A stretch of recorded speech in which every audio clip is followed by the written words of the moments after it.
A very warm welcome to everyone who's come to join us. It's very exciting for us to be able to bring to you some of the research that we've been doing, particularly because this is student-led. And it's exciting to be able to talk about the work that our students have been carrying out over the last year, because it's worthy research that's been carried out and also very interesting as well. So as Sophie said, my name is Elaine Rich and I'm a reader in fashion, marketing and sustainability.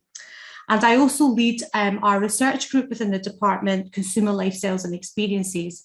And so a lot of the research that we do within GCU is based around the fashion experience and fashion practice. And of course, sustainability is a huge issue within that.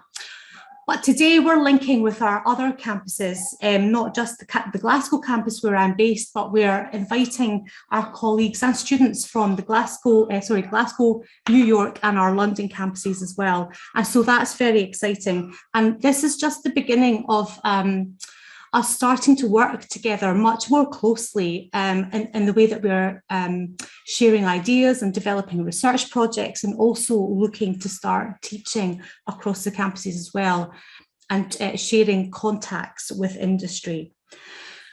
We also aim to build a community of students that can see one another as a peer network, not just learning from the different cultural experiences within the three campuses, but understanding how to work on an international basis as well. So there are many positive attributes to the work that we're doing within this. I'm now going to hand you over to Dr. Louise Mcbride, who leads our MSc in International Fashion Branding. And she is going to talk to you today about the students and some of the projects that they've been working on, and introduce you also to the students who will be presenting the research to you today.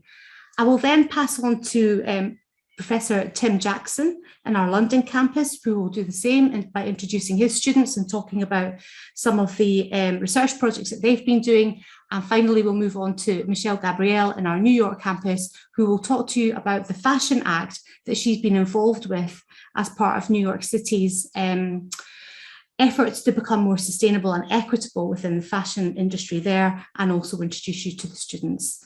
So I very much look forward to hearing all the research, and please ask questions in the chat function and we will be answering those as we go along. So if you get any questions about the research activities, about the programs and the teaching that we do, and also the research, then pop them in there. Thank you. I'll pass over now to Louise.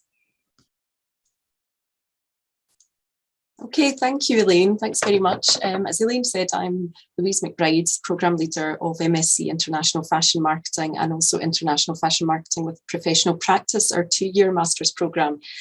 It's a pleasure to be here today to introduce the work our students have been doing, and also to tell you a little bit about the collaborations we've already done over the past couple of years. The pandemic did actually accelerate some of our kind of digital collaborations. And we've already worked with London and New York on a cross-campus live project, which was really successful.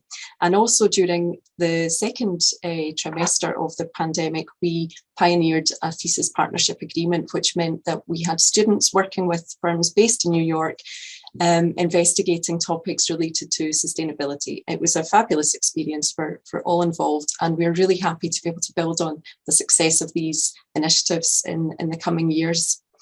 So I'd like to take this opportunity to introduce the 3 students from the Glasgow campus. First of all, we have Isabella Anderson, who's going to be talking to you about online fashion resale as a business model, a circular business model, the challenges and the advantages associated with that. And Izzy's going to focus specifically on Depop.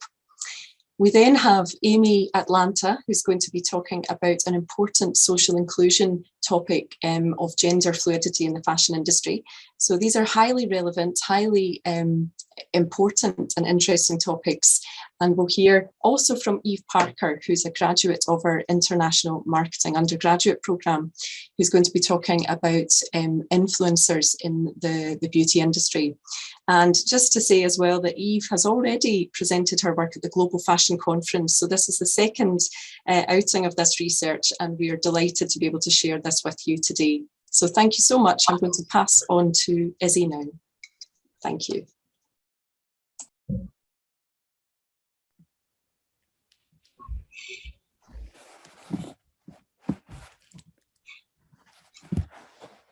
It's just a few slides in at the moment.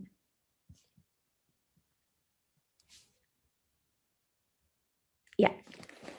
Okay, hi, I'm Isabella Anderson, and today I'm just going to talk to you about my research project. I'm actually at the very start of the research project, yet to do my study, so I'm just going to talk a bit about why I want to do it, and what I hope to achieve from the research.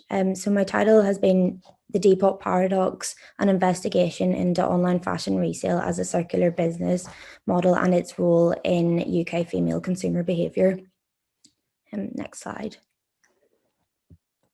So the fashion industry is undergoing a systemic shift into a more sustainable industry, and with the severe social and environmental effects being seen, the current linear business model based on mass production and consumption can obviously no longer be sustained.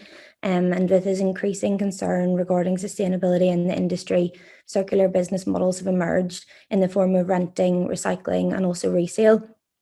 Resale is frequently viewed as the fashion industry's answer to alleviating fashion's burden on the planet, and aligning with the circular economy by extending the lifetime of garments and keeping them in circulation by finding new owners.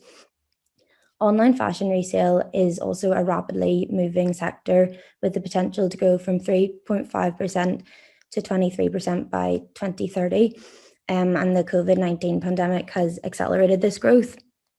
With the emergence of these online resale peer-to-peer platforms such as Depop, consumers can rely on resale platforms during either the reselling or the purchasing process.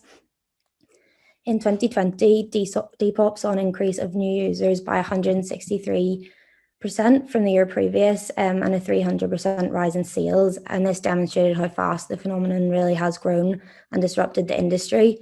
Depop is currently the highest used resale application, and has grown and disrupted. Depop is currently the highest used resale application worldwide with over 30 million users.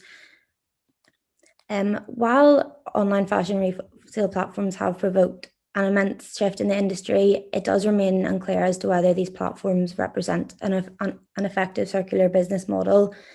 With emerging literature highlighting the implications of online fashion resale being a viable circular business model in terms of online user behaviour, consumption patterns, and sustainability motives.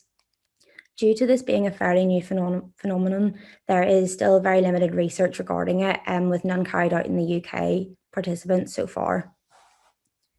Next slide, please.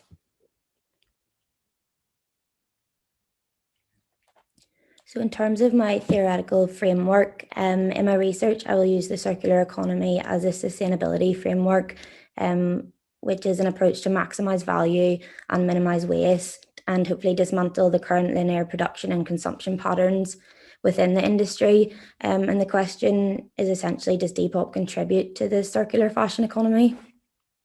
And the second theory I will use will be the attitude behaviour gap theory amongst users, which would be both the buyers and sellers of Depop. Most literature on this resale practice tends to use this theory of planned behaviour, yet there is limited discussion around the attitude behaviour gap of users on online fashion resale platforms, which I think will provide an insight into the sustainability issues on these platforms.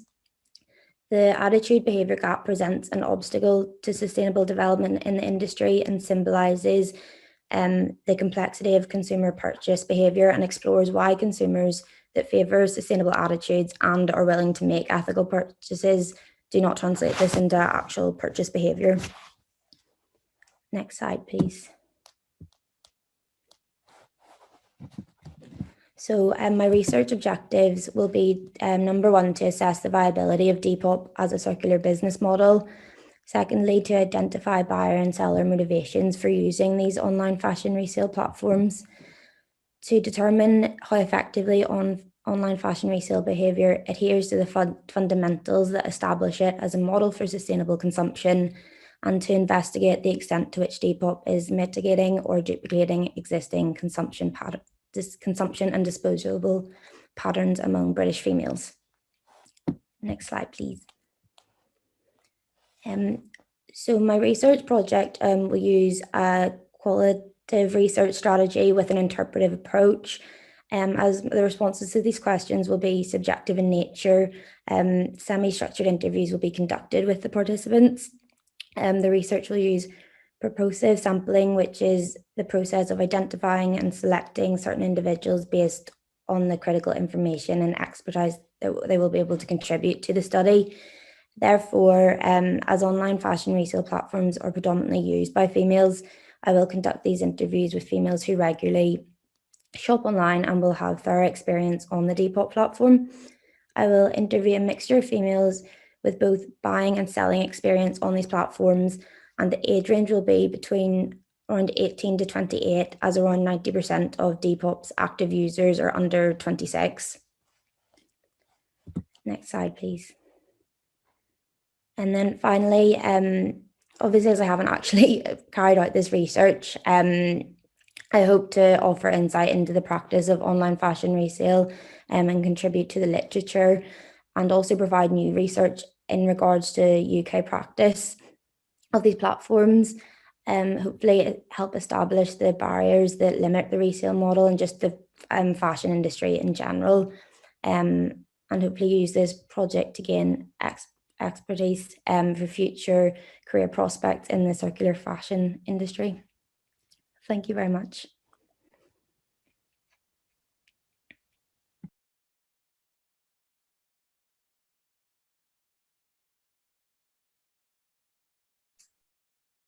Izzy, before you go, can I ask you a question? Why? I think it's a really interesting project, and Depop is a fascinating brand, and I'm also fascinated by Gen Z because they just feel really different to the way that my generation operates. So, why do you think Depop is the most is more important than, say, Vinted or any of the other kind of apps? What is it about Depop that makes it so popular? I think Depop, because Depop's like it's more of a community rather than, say, eBay or then now Vinted as well. Like it's also like creative. It's more like curated. Like people, there's lots of sellers who do it as a full-time job, and create, like there's like Depop events throughout the UK and the world. So I think it's more of a sort of a creative, curated sort of platform rather than just putting up like a picture of clothes on the bed or something like that. So I think that's also why it's really popular among like creatives and Gen Z. That makes a lot of sense. Does anyone else have a question for Izzy before we move on?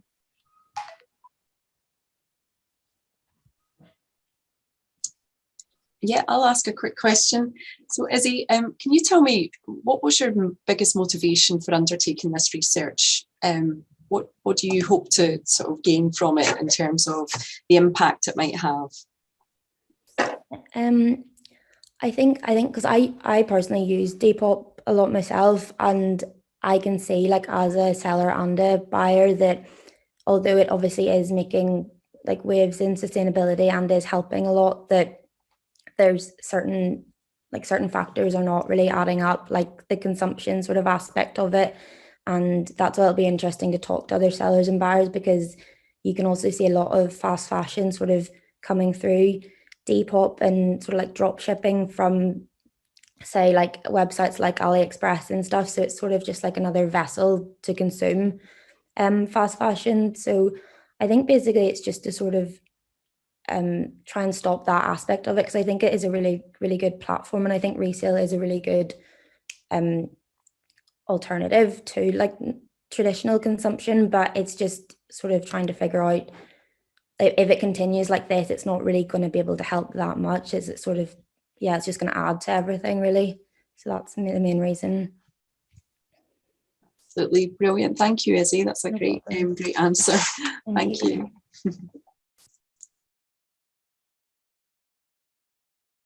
We move on to Amy now. Is that time? Okay, Amy, I think you're here now. Are you able to share your screen with us? Hi. I always forget about the mute. So I'm able to share it straight away then? Am I already a presenter? Yes, I think so. 1 second. Okay, so I'm in Atlanta. I just finished my master's at GCU, and for my thesis, I chose to explore a recent phenomenon regarding gender fluid celebrities being appointed brand ambassadors and starring in marketing communications for their respective brands, luxury brands, sorry. So when choosing my research topic, I'd played around with a few ideas until I realized that there was little to no research had explored the current celebrities who have openly expressed being gender fluid, and they're also working with some of. Sorry to interrupt you, Amy. I can't see your presentation. Are you able to try again to share? Well, I'll do again.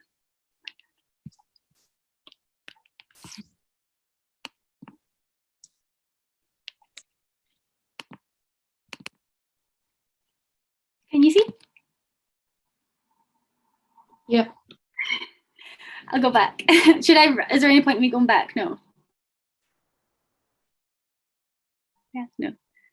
That's the cover photo. Okay, so so when choosing, I played around with a few ideas, but then I realized there was basically no research exploring current celebrities who have openly expressed being gender fluid, and they're also working with some of the biggest luxury global fashion brands. So I thought I wanted to know what consumers thought of this, and what they thought of the collaborations of the marketing communications as well. I believe that research could provide insights and recommendations to fashion marketers regarding how to represent gender fluidity in their marketing communications to appeal to consumers effectively. And as GCU is committed to promoting inclusivity and diversity, it felt like a really important gap to fill. Previous studies had looked at gender and celebrity endorsement. They provided great information, but not too close to gender fluidity. It was really useful for helping me shape my research. So, Boyd et al.'s study was really useful in helping me analyze and identify substance. I compared and contrast quite a lot of my findings with theirs. And the theory that I chose was Judith Butler's gender performativity theory. This theory suggests that gender is not biologically determined, and that individuals create their own gender through a series of repetitive acts by its own performance. And her work on gender non-conforming identities, even though she didn't really speak about gender fluidity, it provided an in-depth lots of in-depth discussions about that and about the reality of their experiences in a heteronormative society, which was beneficial in understanding the experience of gender fluid individuals regarding their responses to the campaigns. So to learn about the consumers' responses and understand the marketing communications, research focused on the participants' own realities and also their opinions and lived experiences. So I chose a qualitative phenomenological interpretive philosophical diagram, and I used I used two sampling methods, which was non-probability and quota sampling, and I conducted two homogeneous focus groups, one with cisgender and one with gender fluid. I just need to sorry. And then people from the UK, Nigeria, Portugal, and Pakistan. And I decided to do a case study, and this allowed me to adopt a holistic approach to consider the relationships and the opinions and the social factors as well between the different participants, to see the phenomenon as a whole and then compare and contrast their own assumptions. And then I conducted a thematic analysis to interpret the data to identify key messages and trends within the transcripts to analyze further. So I just put my findings a little bit, really quite briefly. So for the Chanel campaign with Kristen Stewart, when considering Butler's theory, I found that Kristen's previous gendered acts in her movies and films and any photo shoots and things like that, that really shaped how the female participants saw the campaign. So they instantly saw it as being promoting lesbian visibility and gender fluid visibility, and sorry, noise from the noise. And the consumer's viewpoint suggested that Kristen's ability to communicate and express lesbianism, her agency, and gender fluidity through non-heteronormative signs, which was non-verbal signs as well. So it's just through her being, in which the signs are produced by the subject, as opposed to relying on a signifier, which is an existing sign production, suggested that the non-conforming presence resisted the male gaze according to the female participants. They thought it was rejecting the male gaze without anything like actually explicitly saying so. And then it was also evident that the male gaze was not met regarding like the heterosexual male consumers. Their discussions were a lot more negative. They weren't really talking about her gender fluidity, her sexuality or anything. They were focusing on the setting rather than her. And she was like wearing like a sheer dress and a men's jacket at one point. None of that like was clocked by the men, which was quite interesting. So it suggests that they didn't intend to meet the male gaze, and they didn't. And so for Valentino campaign, this had the least gender fluid representation according to the participants. So they just says that it was like a deliberate choice to suit heteronormative ideals. And people also said it was inauthentic to Zendaya's natural gender identity. So as opposed to Kristen's, like, sorry, my lips are so dry, Zendaya's did capture the male gaze. And this also led to like looking at studies that explored Black females' representation in the media and popular culture, how they're more often sexualized than their white counterparts. Also, the findings suggested that because it appealed to the male gaze, that it was, because someone had said something about Akin had said about the legs across the table, noticing like her body parts as well, which like backed up the previous studies that Black women are often seen as sexual objects in media. But then again, there was a contrast with Butler's theory because there wasn't much discussion on race and how that's connected with gender fluidity or gender non-conforming identities. So it would suggest, according to Butler, that she was revising her power, but this also would deny her own agency of being a model and an actor and having her own choices to be presented as feminine and sexualized if she wanted to. So that was an important critique as well, which we were looking at. And I ended up just speaking about Harry Styles and Jaden Smith's Louis Vuitton and Gucci ads together, just to combine with like the men's. It made more sense to do that. And for this, queer baiting was discussed quite a lot because Harry Styles is a heterosexual male, and there was more positive responses for like bisexual and homosexual celebrities, which like that basically said, what was I going to say again? Oh yeah, so there's more positive responses about the authenticity of these celebrities regarding their sexuality. So there was a link there, and the cisgender people didn't really speak about queer baiting at all, which is probably because it's more prevalent and more like they think about this kind of thing more, it seemed like, because there's a commodification of gender fluidity and like LGBT and things like that. So Butler said that gender is not a deliberate object, but a lot of the participants saw Harry Styles as treating gender as a deliberate object. And then other insights showed that the heterosexual cisgender males just had completely positive responses to this. The relaxed nature of the campaigns, they weren't like sensationalize anything, actually encouraged them to look at their own gender identities as well, because previously like maybe toxic masculinity and like society had like stopped them or like limited them in that sense. So next slide. So I found that authenticity is key, and that was like the main overarching theme from every single campaign. And I also found that the gender performativity theory was really useful in helping to understand gender fluidity, despite not actually mentioning it. But the nuances between gender non-conforming and non-conforming identities was like really beneficial, as it helped me analyze how different consumers perceive the luxury fashion brands and the representation of the gender fluid celebrities.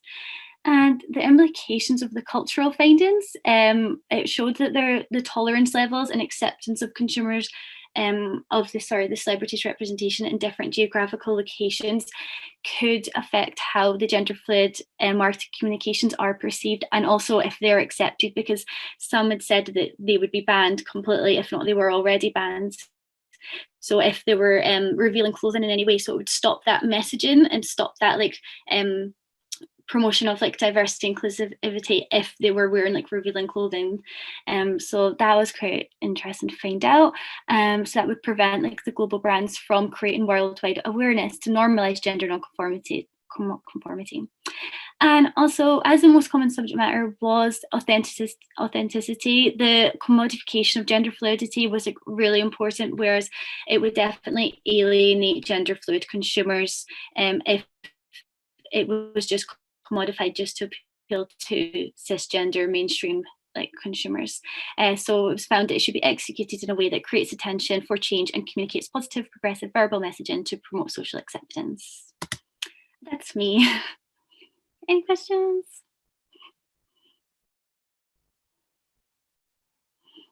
Oh, I stopped sharing.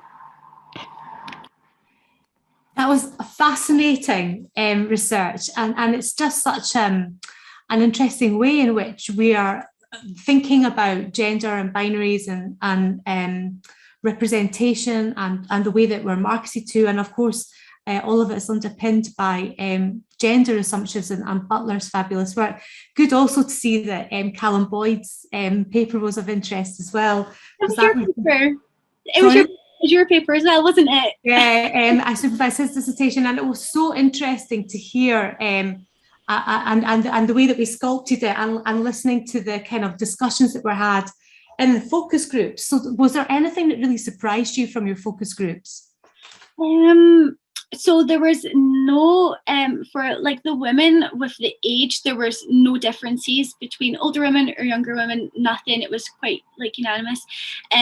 Differences, I was quite surprised about some cultures, things that I didn't expect to be banned, maybe would be banned or wouldn't be allowed in like Nigeria and Pakistan. I was surprised about that. What else? There's a few things. There was no difference in income either. There's quite a lot of like different things that were just like, oh, you kind of think it, but then when you see it black and white, it was quite interesting to see. Yeah. I think it is. And one of the things that occurred to me was we live in a bubble where we align ourselves with people with kind of like minds. So to hear these contrasting views is often quite shocking. Yeah, for sure. There was a few like little disagreements between like gender fluid and cisgender people, but nothing too bad. But there was a couple of interesting things. But everyone was so engaging and listening and wanting to like learn about what other perspectives were to like change their mind or something, or just progress. It was good. Absolutely, and open dialogues is what required. Does anyone else have questions?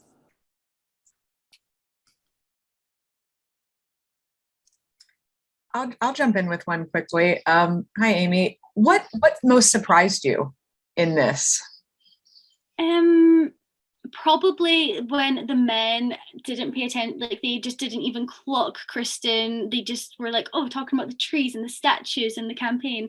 And like, she's like, everyone was like, she's beautiful, like she's so confident, she's so powerful. But none of like the cisgender straight men really spoke about that. So because I think that the women had said as well, we know from all of the stuff she's done before, we know that she's representing gender fluidity and lesbian visibility. So it was almost like they'd already maybe had that like presumption, already thought of that. So it was like instantly they just didn't, because there was a lot of studies as well how like lesbian imagery is mainly directed towards straight men, and because of like this seemed to be not directed towards them, it actually didn't resonate with them or anything, which I found quite interesting. Feels like accurate research to me. It was funny. Well, not funny, but interesting.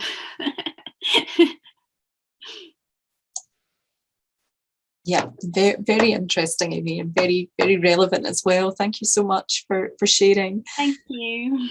And we'll now move on to Eve. Eve, are you ready to share? Yeah, I'll just get this shared. So, hi, I'm Eve. I'm an international marketing graduate from GCU, and my dissertation was all about parasocial interaction and relationships within the digital beauty industry, and whether they are fact or fiction. So obviously these are just challenges and given a wee bit of context. So we've just had the COVID-19 pandemic, and obviously just now we're going through recovery. And we've had a lot of store closures. We're now facing a cost of living crisis. But the biggest one to remember is the looming disconnect among influencers and consumers. So obviously there's always opportunities. Basically digital marketing, communications and everything striving for digital. And this consumer group here, aged 18 to 30, and there is an opportunity to develop authentic, valuable relationships among brands and consumers. So sorry, just let me get this. So basically, for a bit of background into the digital beauty industry, which like many others is absolutely saturated with influencer marketing, we see it everywhere. Everyone knows of an influencer, and like me, most people have probably used their discount codes. Of course, this goes without saying that social media has been absolutely pivotal to the digital beauty industry, influencers and peer-to-peer communications. However, during the pandemic and just now, we are seeing a rise, before, during and just now, we're seeing a rise in influencer distrust. And basically the consumer need for honesty and authenticity on influencer posts has only strengthened throughout the pandemic, and this was research from YouGov 2019. So the literature then is based on parasocial interaction theory, which was pioneered by Houghton and Wall in 1956. And it's basically a one-sided relationship between media persona and media performer, if you like, media consumer and media performer. So to put this in simple terms, it's like that relationship that you have with your most favourite TV character from a TV series. And when you are consistently exposed to that, it becomes a parasocial relationship. And that is cited in the literature as so. So contemporary PSR takes place amid consumers and influencers on social media. And influencer culture was actually built upon this theory, and I found it quite interesting that nobody actually says that, which is, anyway, sorry. So yeah, and the main kind of theory as well that was more modern that I used was Cookska and Saylor's 2017 conceptual model, which was regarding source credibility, trustworthiness, attractiveness, and quite importantly, product fit and congruency and their influence upon purchase intention, which ultimately has a multifaceted and profound effect on the persuasion of a message. So my research, this is obviously an exploratory piece of research which examined experiences of Scottish Gen Z females when exposed to parasocial interactions and relationship-led marketing tactics.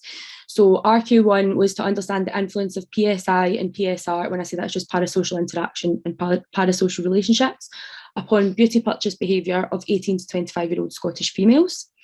And research question 2 was to determine whether stimulating parasocial interaction and parasocial relationships within the beauty industry is actually constructive for marketers when attempting to influence purchase behaviour. Sorry, went too far. So my methodology, it was a mono-method qualitative exploratory study, which was obviously examining subjective opinions and beliefs. It was an interpretive philosophy taking an inductive approach. The data collection methods were both primary and secondary. My primary data collection took the form of 15 in-depth audio recorded interviews, which were facilitated by convenience sampling. And sample was 18 to 25-year-old females. And the data analysis method, I transcribed my interviews and then I manually coded them and colour-coded them for thematic analysis to draw out patterns and themes, which I really enjoyed, actually.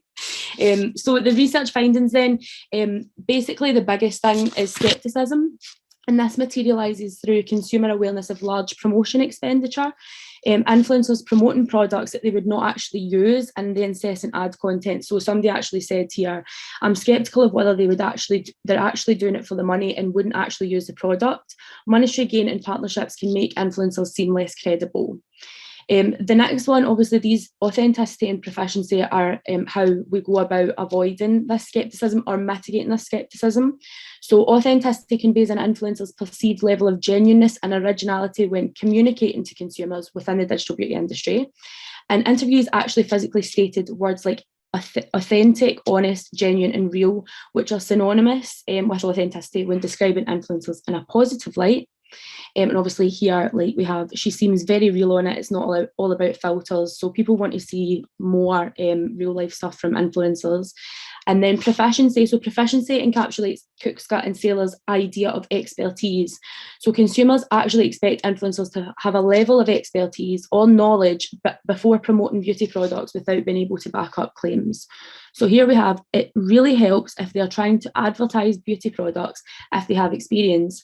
Jamie Genevieve is a makeup artist, therefore you know she knows what she's talking about. Sorry. And just to conclude, the main points that I wanted to raise is obviously Scottish Gen Z females are maturing and their perceptions of influencers are changing. PSI, so parasocial interaction and parasocial relationship theory, is pivotal to influencer marketing tactics. But the biggest point is that skepticism is on the rise.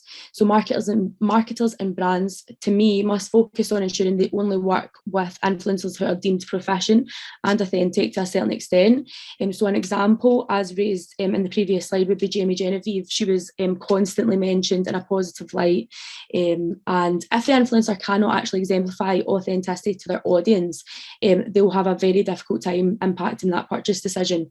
And this is supported by Brevs et al. 2019, Ivanov 2020, and YouGov again. So the role of authenticity and proficiency in content has never been more important than now. And I believe all of this, all of my research, foreshadows an impending disconnect with consumers and influencers, because within the remit of this research, most interviewees spoke of negative experiences with influencers rather than positive experiences. So yeah, it's demonstrating an extremely high level of skepticism among the target market, which was 18 to 25-year-old Gen Z females. So yeah, but I absolutely loved doing this, and I thank you for listening and would welcome any questions.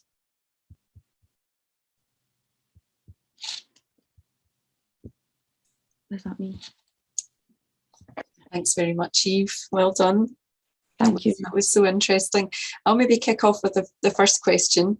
Eve, I loved your approach to this, and thematic analysis is something I did in my PhD, and I wondered if you could tell us a bit more about how difficult it was to identify those themes. So you talked about coding the data manually.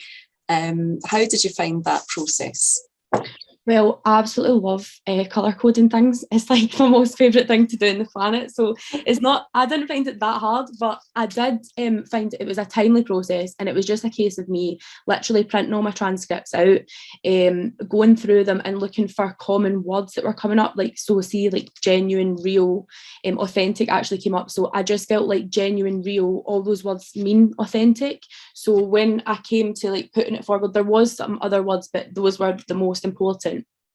So I just found it was just a case of colour coding all manually, and then I set it out into a massive big table on my laptop, and I just took it from there.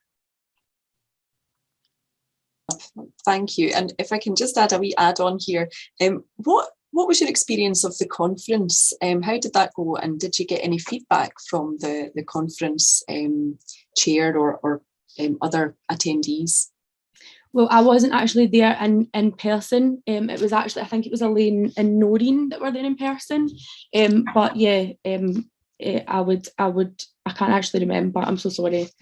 Just put on the spot there, I'm sorry. Oh, no problem, no problem. It was an absolute delight, and to see like it being published in conference proceedings was unbelievable. I was going about saying Parker et al. 2021, so that was a lovely feeling to feel like that. So yeah. And I appreciate all the work that Elaine and Noreen put into helping me get it there. So yeah. Very well done. Thank you. Thank you. I know I've asked lots of questions about your research, but it does seem like Gen Z are a cohort who are highly sceptical. It kind of came up in Amy's research as well, and perhaps it's something that Izzy will find in her Depop research too. It's certainly come up in a lot of the dissertations this year too, particularly around greenwashing. Why, Eve? Why are they so sceptical? I think it's just this access to information. Like, we've never had so much information. Like, so before, like, well, see, for example, TikTok for me, like, that's completely changed how quickly I get information. And sometimes I actually find myself getting information quicker than the news at times. But I just feel that we are exposed to so much every single day that you kind of can't avoid being sceptical of every big company, every politician. So yeah, it's almost down the rabbit hole sometimes. So you kind of need to come back and just remember to enjoy life. But yeah, I think it's just because we do question more so, and I'm at the very tail end because I'm 1997, so I just made Gen Z. But anyway. Thank you. Any other questions?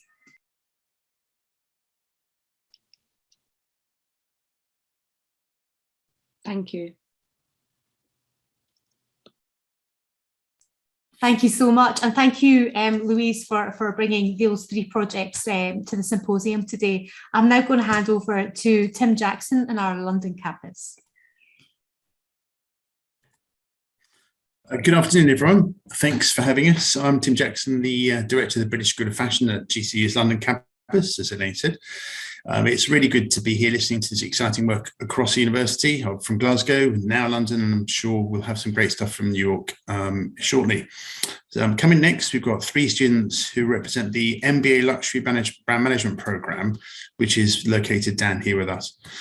The programme has very strong links with industry, speakers regularly joining classes, and this last semester, Jaguar and luxury fashion accessories brand Lulu Guinness provided live assessment briefs for a branding project. So the results are in, the marks are in anyway, and the projects are over at the company. So I sent off the top 5 marks for Lulu Guinness and the top 3 for Jaguar, and they've got them, and they're looking forward to hearing some presentations from the students. And a few words before I go into introducing the students. As the direction of travel and fashion is towards a sort of buy better, buy less often, then clearly the quality of raw materials and fabrics and manufacture is important. In fact, one of the fastest growing parts of the luxury fashion sector is the luxury resale market. Someone mentioned that a bit earlier, but it's growing at over between 10 and 15% a year from a base of 30 billion euros in 2020, 2 years ago. So it's a significant component of what would be the fashion element in the personal luxury goods sector. And that's according to McKinsey. Yesterday, luxury fashion brand, bag brand Mulberry just announced a collaboration with circular fashion marketplace Her to rent its bags for the first time. It's kind of interesting to have a look and see what kind of prices they are. It's still expensive, but it suggests that people are acting towards specific occasions, like renting it for 2 days or a week or something. And it's good to know that we're having these conversations within Circular Economy Week in London. As a last thought, really, brands have got to understand the concerns and needs of consumers, since 3/4 of luxury consumers will either be millennial or Gen Z by 2026, according to Boston Consulting Group. So there's an expectation that luxury fashion will not only look good and be made to the highest quality, but will be sustainable and responsibly produced and sold by brands which reflect a diverse society. The last thought I'll leave you with before handing over to students is from the Director of Responsibility Programme, Burberry, Jocelyn Wilkinson, who last month at the FT Business of Luxury Conference said there is no difference between the responsibility agenda and a beautiful product. You have to bring quality through the whole thing. The luxury consumer has an expectation that it's handled and baked in. They're coming to us for a beautiful product. They're paying a premium price, and they expect that this is being met by a very substantial responsibility program. And it was just interesting to read yesterday that Chanel having a pop their head above the parapet and talking about how they've got to grips with scope 1 and scope 2, but are finding scope 3 carbon emissions very, very challenging. So we wait to see. Anyway, enough of me about that. And now we'll hear from the 3 students. As a brief introduction to them. First will be Olivia Thornton, who is currently exploring NFTs in her MBA project. So all these students have completed the first 2 trimesters and they're onto the MBA project now. And she's going to take us through details of how her recommendations around sustainability in the luxury yacht market formed the basis for participation in a prestigious international luxury business competition. After that, we'll hear from Phoebe Bencalio and Nikita Kumar on what sustainability means to them, following their research on the Sustainable Luxury module and how it's helped frame their thinking for their current MBA projects. So if I can now hand over to Olivia. Okay, hi everyone, my name's Olivia. I am one of the 2 participants of the Mark Challenge, which is the international competition that we did. Unfortunately, my teammate is not here today, so I'm here to present. I'm just going to share my screen now, which is, hopefully it'll work.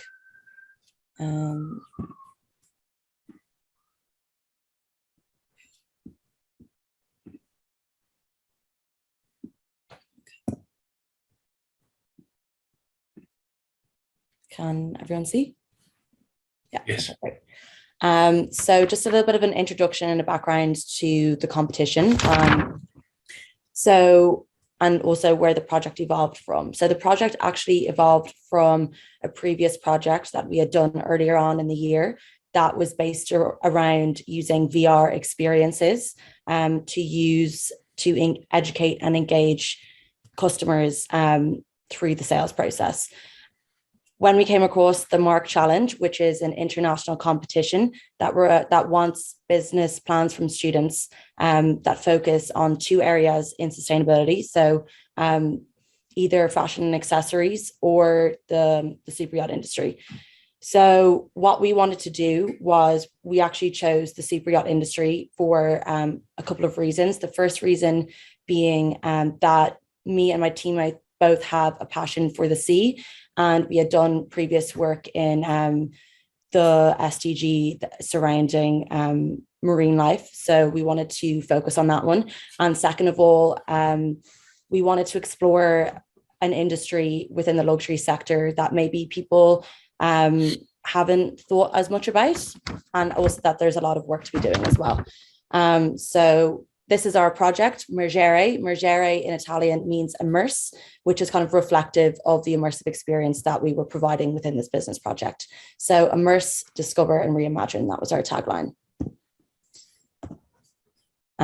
So as I was saying before, so it's an immersive touch point. So we design and deliver an immersive VR journey for super yacht brands to use as an engaging touch point and educational tool.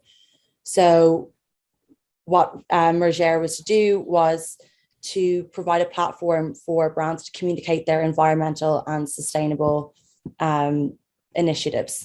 So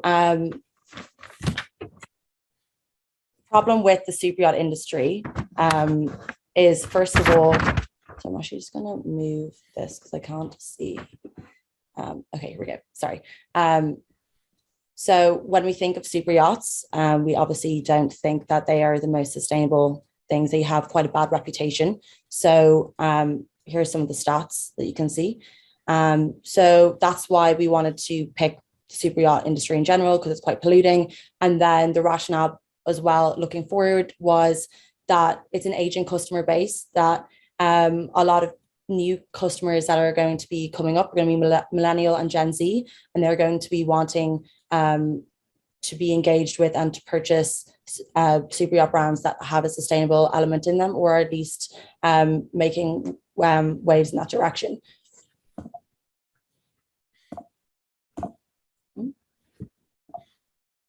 It's not moving.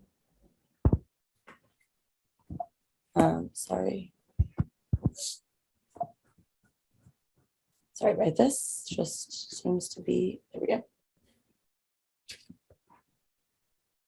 So these are some of the SDGs that we wanted to link to this project. The main one being life below water, so decreased pollution and water waves, life in the ocean. So an important concept within this project is that the super yacht industry is based around client decisions. So it's up to the client to make sustainable choices when they're building their super yacht, and it's up to them to also understand the impact of their choices. And that's what we wanted to do with this VR tool, is so that clients and customers can go and work with the brand, have a customer journey with the brand, but also be able to be immersed in this experience and for their perceptions to change and for them to get educated in a different way. So these are some of the other SDGs as well that we thought could be connected to this project. And it would also be up to the brands as well to use the SDGs based on their brand DNA as well. So this is kind of like a visual aid of what we wanted it to maybe look like, the customer journey. So having quite a futuristic showroom, and to have the SDGs and a really nice like touch point and a tool, and as I said, a VR experience for them to understand what choices they're making. And then this is us at the MARC Challenge. So there were 112 projects. So we were one of 12 finalist teams, and we were nominated for the special award in yachting. This took place about a month ago in Monaco. It was in the Monaco Yacht Club, so it was quite cool to be able to be involved at the heart of what we were trying to research and the idea that we had come up with. And although it might sound kind of confusing or not that clear, because it was quite a big project, there was a lot of different things that we had to answer. We did also have to do a video, an engaging video that was part of the brief. It was 1 minute. So I'm actually going to play the video now. Hopefully it works. So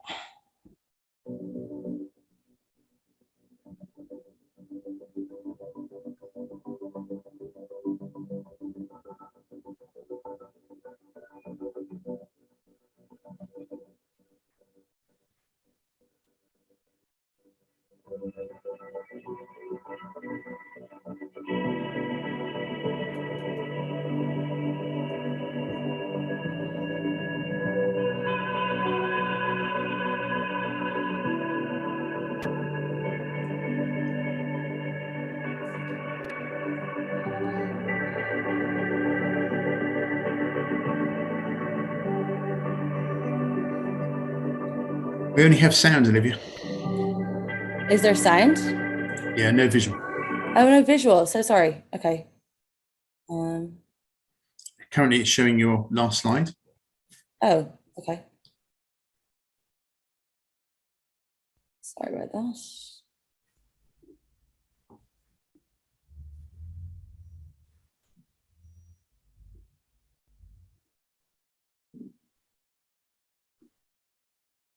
Okay, hold on. Here we go.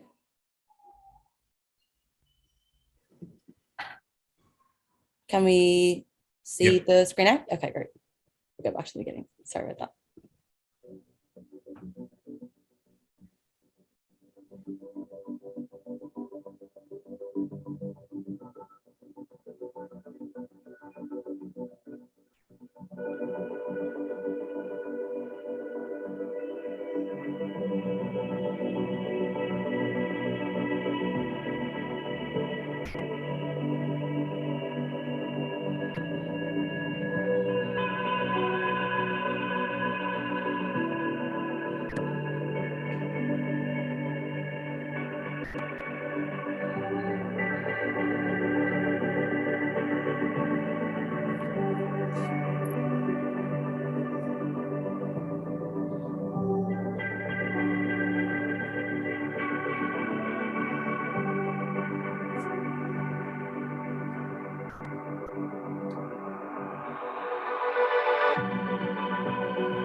Okay. That's it. Great, that's wonderful. Thank you, Olivia. Just a quick observation. So we seeing a common theme coming across here that Gen Z and millennials are going to be game changers. You got that sense through the work you did for this project? Sorry, can you repeat that? Yeah, so can you hear me okay? Yeah. So I think a theme coming through the previous presentations was how game-changing Gen Z and younger millennials, or millennials totally actually, are influencing decision-making by brands, essentially. Do you get a sense that that is something that the luxury industry understands? Yeah, I mean, it's the same principle in fashion accessories or for resale or across all industries in regards to fashion and luxury, is that there is this new generation of consumers coming up, millennial and Gen Z, who do care and who do want to see brands responding to that. So it's the exact same in the super yacht industry. I do think it'll take a little bit more time, obviously, because super yachts are consumed by ultra high net worth individuals, and it will take time for these groups to build their wealth in order to purchase these yachts. But I think that if the process starts now and that those demographics are made aware and understand the choices that they're making, then we will see that over time. But as I said, it might not be as fast as other industries like fashion. Thank you. And it's just worth pointing out this was a significant project, and you really just touched on some top line aspects of it. And where did you come again out of? Was 112 projects? So 112 projects, and we were final 12. So out of 12 finalists, yeah. So that's a really good achievement. Brilliant. Thank you very much, Olivia. Now we'll pass over to Phoebe and Nikita, who are going to talk also about work that they've done on another module. But I think what I've asked them to do is maybe take some aspect of what was effectively a sustainability manifesto, a personal manifesto. So how what they'd learnt was affecting their view on key issues, and then perhaps also to see how that has influenced their decision on the MBA project or frame something like that. Let's go to Phoebe first. So Phoebe, off you go. Thank you, Tim, for inviting me here. I'm just going to share my screen and then I will get right into it. So if you can see it, just let me know. Yeah? Okay. Yes, it's clear. So for my sustainable luxury module, my manifesto was around period poverty. And this was a subject because it was also a personal experience for me, in the sense that I did go to school and I did grow up around a lot of females and obviously males, but I didn't get that education that you will get on this subject matter. And it was definitely, surprising to see that there was this large number of people saying that, even with the publication from UNICEF and from WHO saying that, almost half of the world menstruates, and we don't get this, awareness, and we don't get this comfort to be able to talk about it. So I did go on to that with my manifesto and just, going through to see what brands are doing, going to see what luxury has to do with that. It was definitely a subject matter for me because one of the sustainable goals is also that there is good health and well-being, and, we get good education. But when it comes to the subject matter, it doesn't have that much effect. And when you do look at how much it is contributing to GDP of each state, you do see that even in the United States, there was, I think about 2-3 years ago, the sanitary products was about $2 billion. And you also see that there's countries like Hungary who are still having taxes high as 27% on this. So it was definitely, a subject matter to be able to discuss about, to see what the luxury sector is doing about it. And when we do talk about it in the luxury sector, we're wondering, like, what can we do and what is the solution? And we do have the social enterprises that people are coming about. I mean, we also have Estée Lauder companies who has MAC, who has, the lipstick Vivagram, which also cares for people with AIDS. So there is definitely an impact that we can do. If we do say that, the luxury industry is the leader in the market, then we definitely have a contribution to make. And that was mostly what my manifesto was about. I also did talk about, the life cycle of how the period products are being used. And we see that, even we who are privileged to have it and be able to use it, we don't consume this sustainably. And it affects the life cycle, not just underwater, but also in the environment, because 90% of the sanitary pads are made of cotton, and we all know how that is being produced and how that is recycled. So it definitely comes around. And even though it's not something that, we talk about a lot, it affects us as human beings and also as an industry. And that was, mostly what my topic was about and why I chose it as a personal manifesto. And I also was so happy to see that when I did check my research, I saw that Scotland is one of the very first countries who has made this free. So it was a pride, that I was part of that in some way, and I could just talk about that and highlight that and be able to say, there is an example and there is something that we can learn from that to be able to impact that in the world. Thank you, Phoebe. And did you say that this work has stimulated thinking for your MBA project at all? Yes, so definitely was, because when my MBA project is centered around the exploration of consumer perception in the luxury cosmetics industry, and there has been a lot of sustainable discussions, mostly in European market, but not seeing more, from the sub-Saharan market. And that's where my dissertation is focused on, because you want to know, what is the perception of sustainability? Is it just, the environmental impact, or is it also the social impact? But does it, revolve around these three arms? And how is it even affecting the other regions in the world? And how do they perceive this? And how are they handling it? And how are they contributing to it? And what is the luxury sector doing about it? Because yes, we want the consumerism method to keep going, where they keep buying into it. But are we doing that sustainably, and is it creating impact for us? And are we able to say we are leading in the right direction? So it has definitely influenced my dissertation thesis, and yeah, looking forward to how that's going to progress. Thank you. Thank you. I would love to ask further questions, but we've only got a few minutes left to cover Nikita. So Nikita, thank you, Phoebe. Hi, everyone. Thank you to everyone for having us. I think Phoebe's sharing the screen for me as well. Amazing. Thank you, Phoebe. That's it. Brilliant. Teamwork here.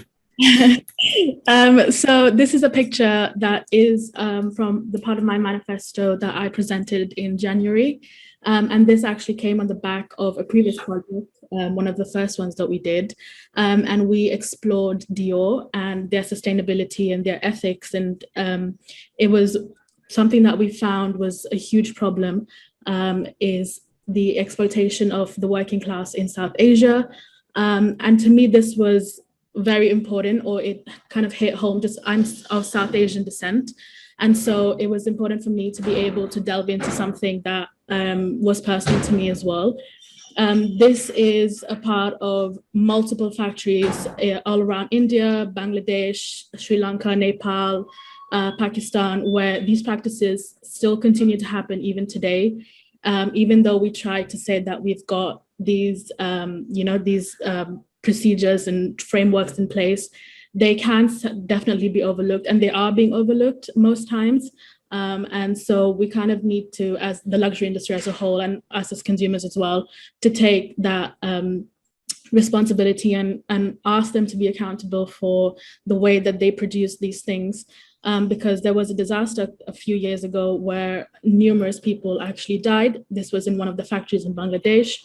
A lot of workers died. The working conditions are miserable. The pay is below living conditions. And these are all artisans that are hand embroidering work for big designer brands. And during the research that I did for this manifesto, it was just fully in terms of builds that came from brands like New York, Louis Vuitton, Dior, Chanel, all the big brands that we kind of hold with high quality and ethical measures that are still using these practices, which I think was shocking but not surprising, unfortunately. So I think that was why this was so important for me to do. And my MBA project now is also on the lack of South Asian representation in fashion media. And my main kind of aim and objective for that research is coming from the fact that we do get these products made in South Asia, and we use their resources, and South Asia is known for all of its textiles and raw materials and cheap labor, but we still don't adequately or appropriately represent them in fashion communication, which I think is not okay. And sustainability definitely is, the planet and making sure that we're taking care of the planet, but it also does incorporate and include social responsibility and diversity and inclusivity. So I think that's why these projects were so important, and they've definitely played a big part in the MBA project that I'm taking now. Thank you, Nikita. We're 1 minute over our time, in fact, so I won't pursue it any further, but I want to say thank you to you, Phoebe and Olivia, for sharing such excellent work, and hopefully that gives everyone a flavour of what's going on just one programme down in London. And I'll hand back to Elaine now. Thank you. Thanks, London. And I'm going to hand you over to Michelle in New York now. Thanks so much, Elaine. Thanks for, we're really excited about this. We're very happy to be here with all of you and really excited to share some of what's been going on at GCMyc. So I'm going to start out, give you a little introduction to GCMyc and myself, what we've been doing in the fashion policy space, and then I'm going to hand over to our really lovely alumni, Katrina Reingold and Susan Joy. So let me just get up and running here. So GCMyc, we're based in New York. We're the newest campus, and we are arguably the smallest campus. So, but we are exclusively focused on sustainability and social impact. And so that's where all of our initiatives kind of stem from. And we have North America's first sustainable fashion master's program. So I am the graduate program director of the Sustainable Fashion Masters. I'm also the director of career services and strategic partnerships at GCMyc. And it has been my pleasure to work on some of the initiatives we've already done so far across campuses that Louise mentioned, and Lane too. I'm also a PhD candidate at the Eunice Center. So occasionally I'm over your way. But I've already told you a little bit, but we're a graduate-only institution as part of so we're like London in that, but again, only sustainability and impact-focused master's degrees. Right now, we have the Sustainable Fashion Masters, but we also have Business for Social Impact and Sustainability. We're really excited to be very shortly announcing to the public our new master's program in Diversity, Equity, and Inclusion Leadership. And we'll be rolling out new ones through the coming years. But what I'm excited to talk to you about today is how we've become involved in policy as a facet of the common good and a facet of sustainability in the fashion space. So, as Elaine mentioned, GCMyc has been really involved in the Fashion Act. And the Fashion Act is a new piece of legislation in New York State that has international implications. I won't go into immense detail, but it aims to be a first of its kind piece of legislation based in a state level in the United States, in New York State, which would capture behaviors of fashion businesses that capture at least $100 million in revenue. That is a lot of fashion businesses, and that definitely captures the Sheins and the H&Ms and also the Ralph Lauren's of the world. It really is a broad spectrum. And it requires that they disclose behaviors happening in their supply chain. They map their supply chain. They engage in a due diligence around social impact measures in their supply chain. The list goes on. And it's aligned to science-based targets. So it has both an environmental component and a social component. We became an integral part of that community advancing that piece of policy because GCMyc came on as a coalition co-signer and publicly endorsed that piece of legislation. But ultimately, our students, faculty, and staff became really important stakeholders in advancing this legislation that we couldn't ever have guessed when we became involved. And so first, if you want to become more knowledgeable about it, you can go to thefashionact.org. But I'm really excited to share how our community has been learning, growing, and advancing sustainability through policy. So here are some great pictures of some activities we've been engaged with. So our community, there are of course other non-GCMyc community members who have been a part of this, but our community has been the heart and soul of it, which has been really beautiful to see. Disproportionately, our students, faculty, and staff were members of the lobbying group that engaged directly with lawmakers to talk about why sustainability matters for the fashion space.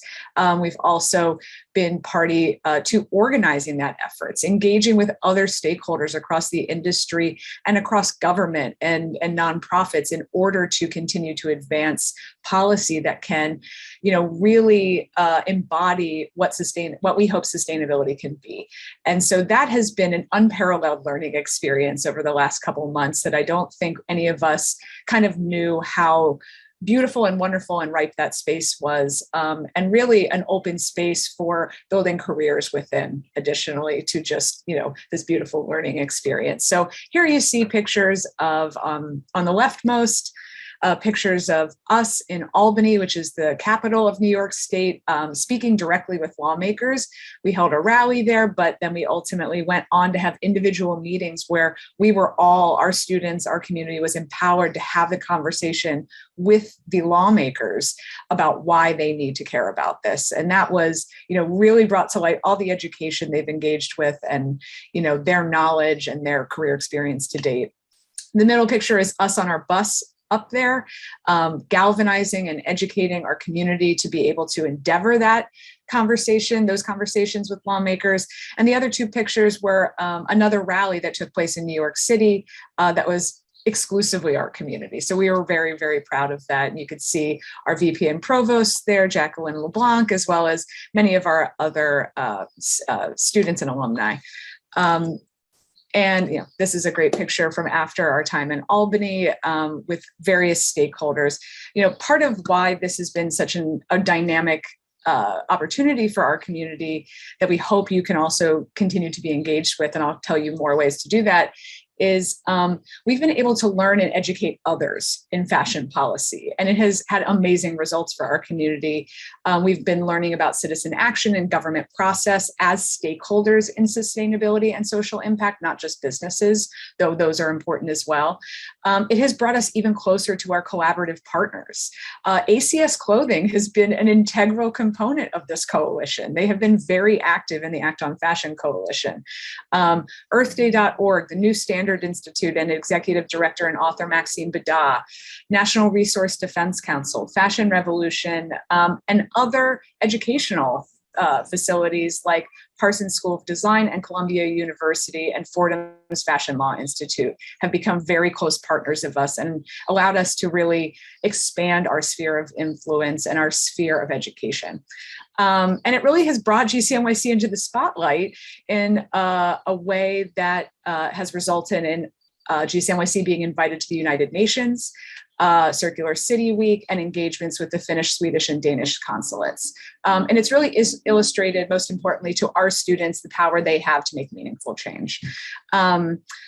We are also excited to see GCMYC briefly featured in a recent documentary about this that was put forth by Patagonia, the brand. So I just want to show you a brief kind of clip of that so you could also enjoy it.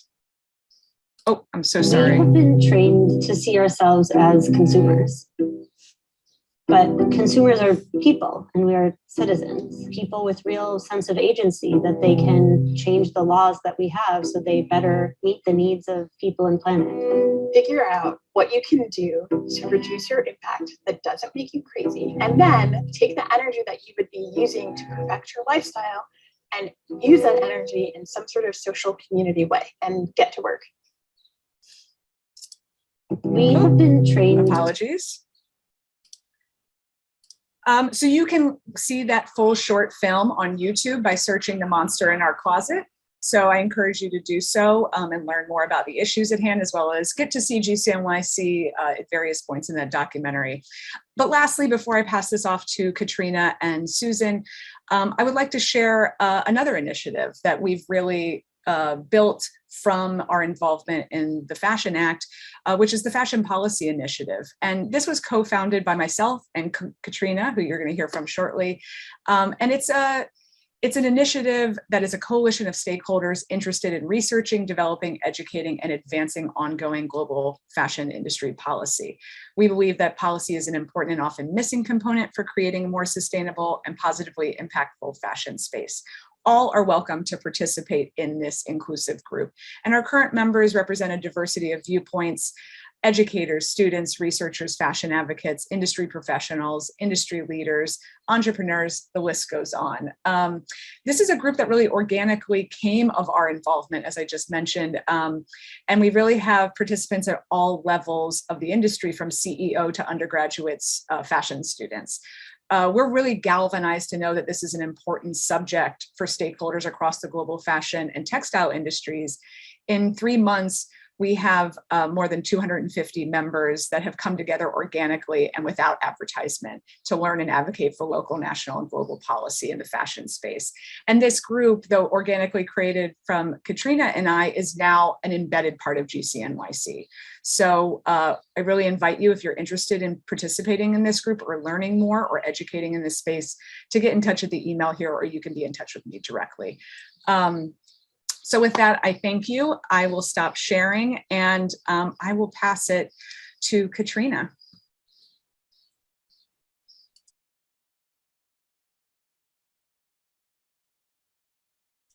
You're still on mute, Katrina.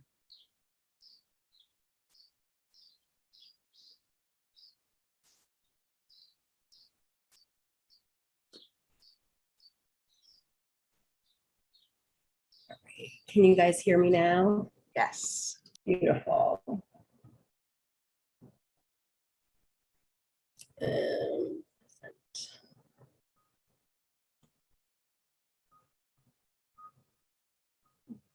Hold on 1 second.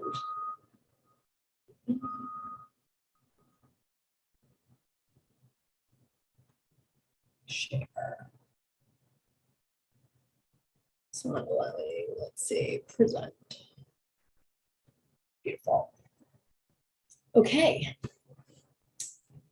All right, good afternoon, good evening to some of you. I'm Katrina Reingold, and I am presenting on Gen Z, fashion, and sustainability, and co-creating the future of sustainable fashion.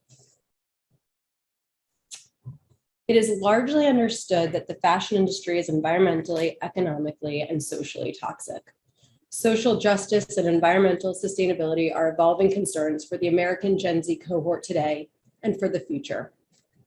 Gen Z is increasingly using their technology-enabled relationship with fashion brands to influence corporate behavior, especially for the issues they feel passionate about.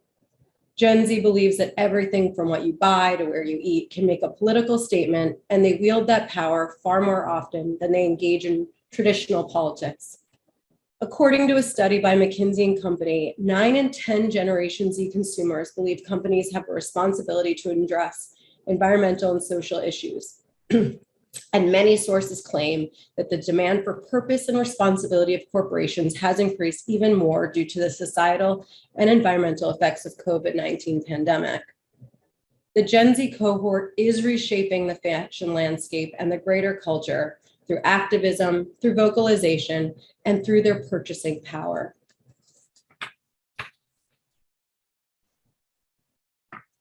Thought we all needed some humor on a Wednesday. So found this little comic strip that says, what do we know about Generation Z? So that we can get them to buy stuff. And they come back and they say, so far, all we know is that they hate brands that try to get them to buy stuff. So what does make Gen Z unique?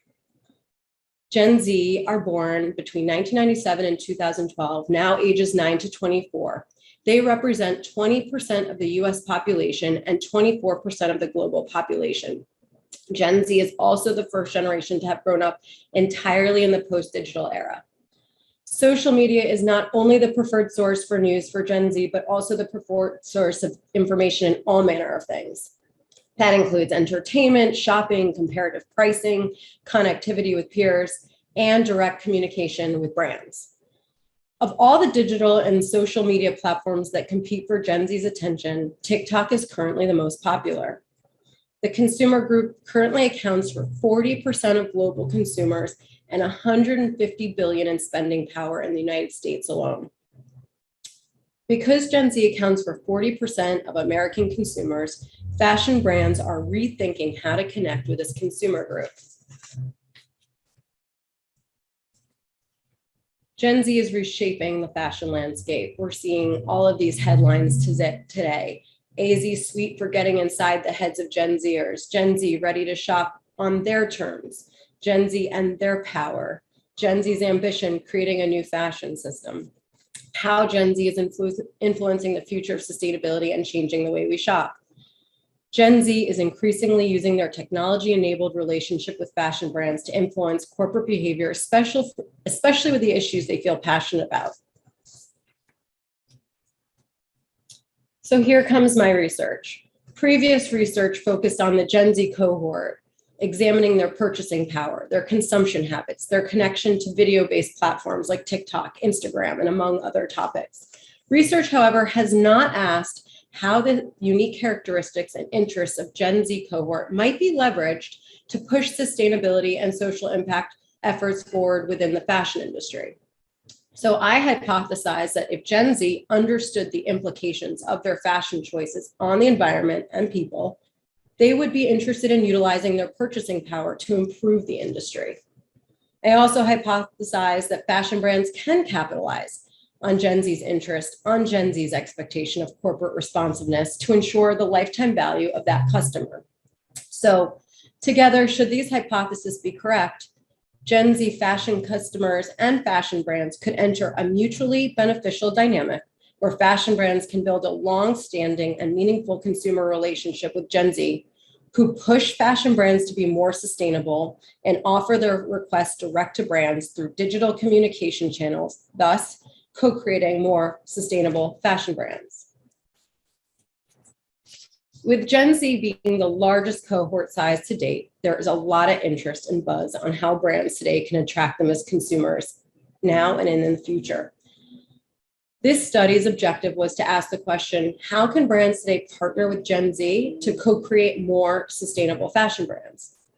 And how do you do it through co-creation with Gen Z customers?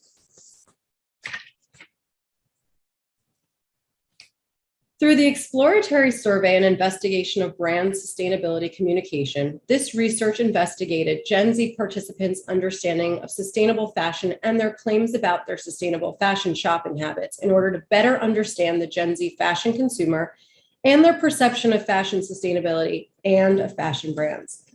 This survey was distributed specifically to 215 Gen Z women between 19 and 24 years of age across all demographics within the US within the span of 1 week. Here are some of the questions and their results. I'll continue to the next slide to show you more and some of the responses. So how can fashion brands co-create more sustainable fashion brands with Gen Z? Research and data made clear the manner that fashion brands can work with Gen Z to co-create more sustainable fashion options today. 1, we learned that we need to prioritize earning Gen Z's trust. 2, recognize Gen Z's feelings that companies should care about doing good. We need to be transparent with their plans for the future, making a plan to manage their environmental and social impact and communicate it with precision to their young consumers. They need to lead with fact-led information and with visuals to ensure trust. 3, they need to understand and listen to Gen Z's desire and volume of interaction with brands. 4, they need to familiarize themselves with Gen Z's platforms for enhanced interactions revolving around social media, Instagram and TikTok, and especially anything around video content. And number 5, they need to provide accessible price points and sustainability to Gen Z consumers, thinking about interesting new marketplaces that can offer affordable options in sustainability to this consumer group. My research confirmed that Gen Z fashion consumers are interested in communicating with and trusting of fashion brands, both integral components of a potential co-creative process. Co-creation between fashion brands and Gen Z consumers is a value path to push for more sustainability in the fashion industry. Fashion brands collaborating with Gen Z can create opportunities to utilize technology efficiently, market effectively, keep brands accountable, and build communities on and offline. Co-creating with Gen Z can allow fashion brands to see the problems most important to these consumers and work together to solve them while driving Gen Z consumer loyalty. The fashion industry needs change from any and all angles if it hopes to shift from its current and historic toxic operations.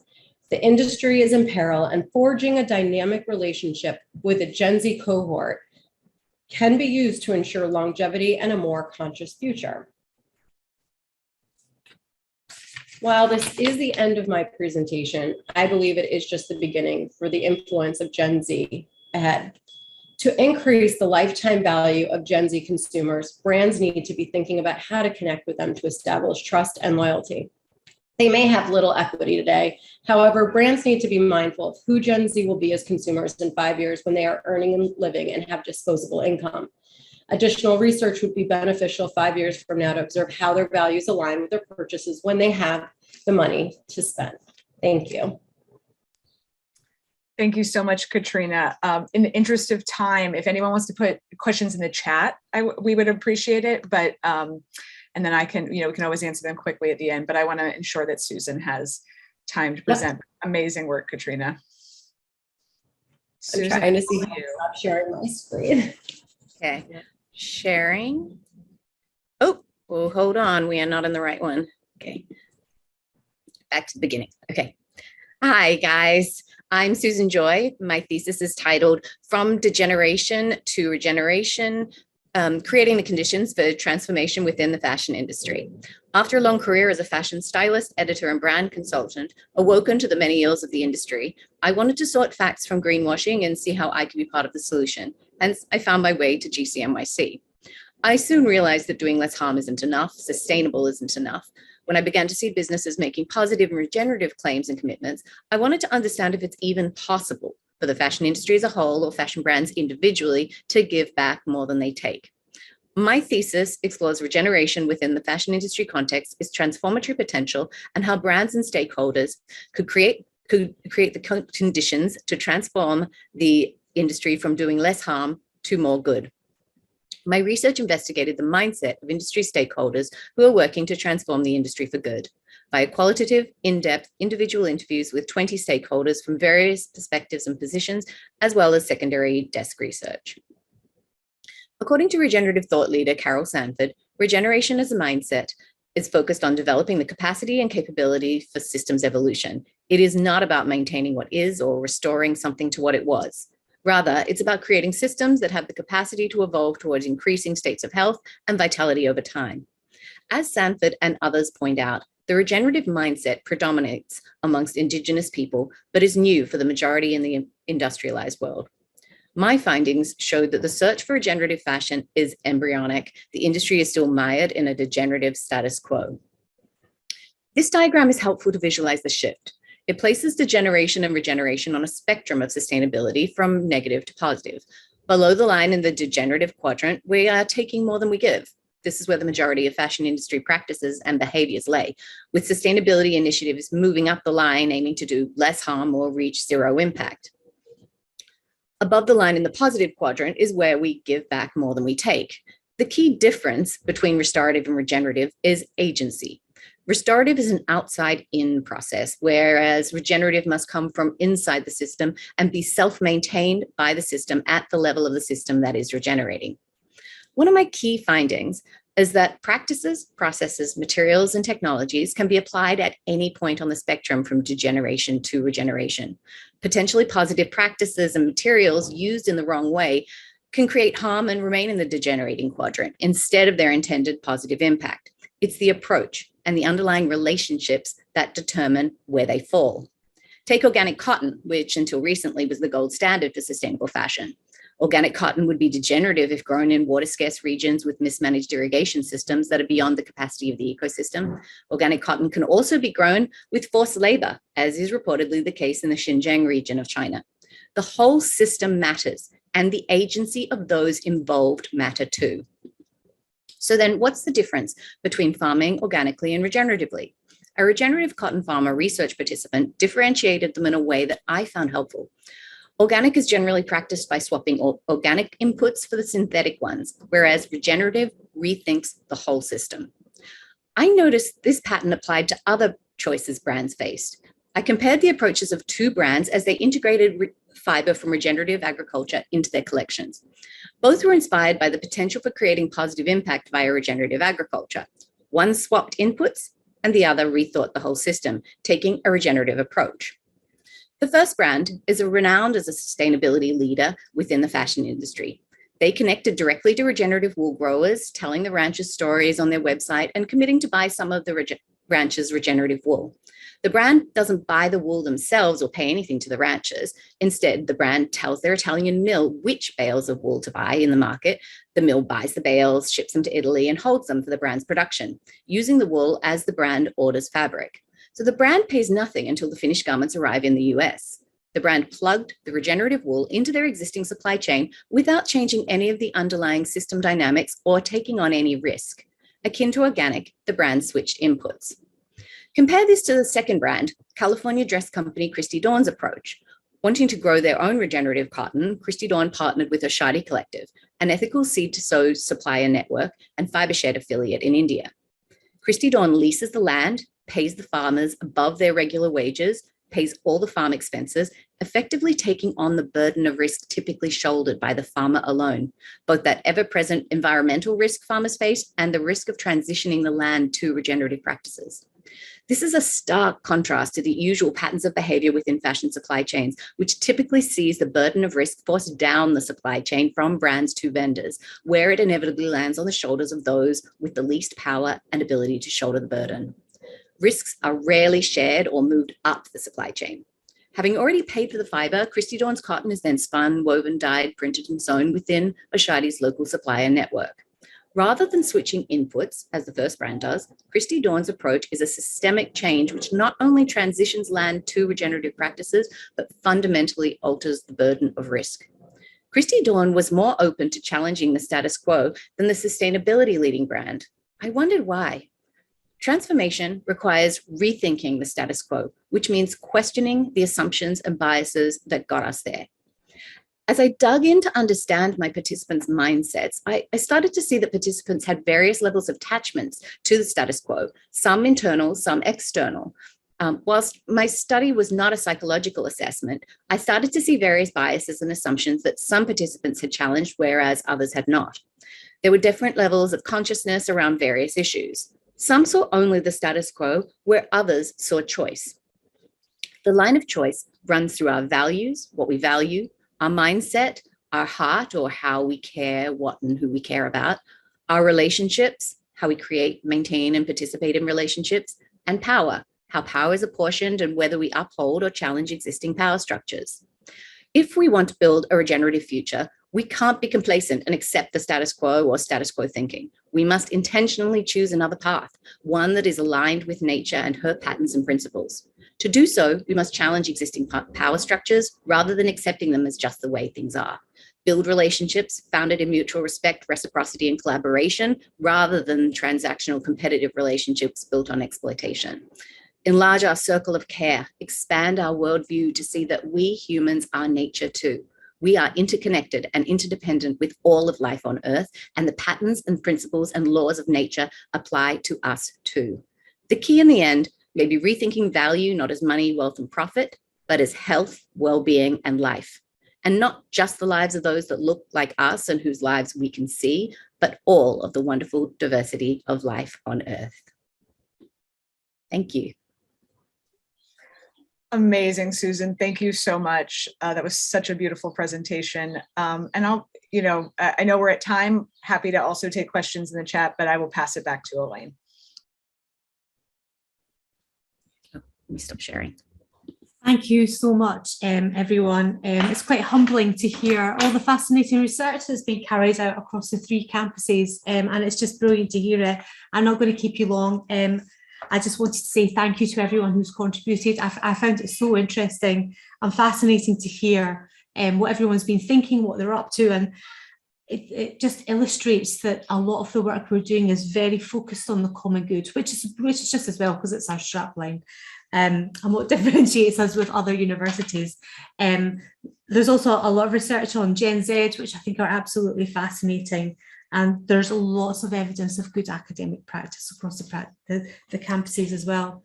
So thank you everyone for attending. Thank you especially to those who presented the research today. And I very much hope to see you all soon. Bye.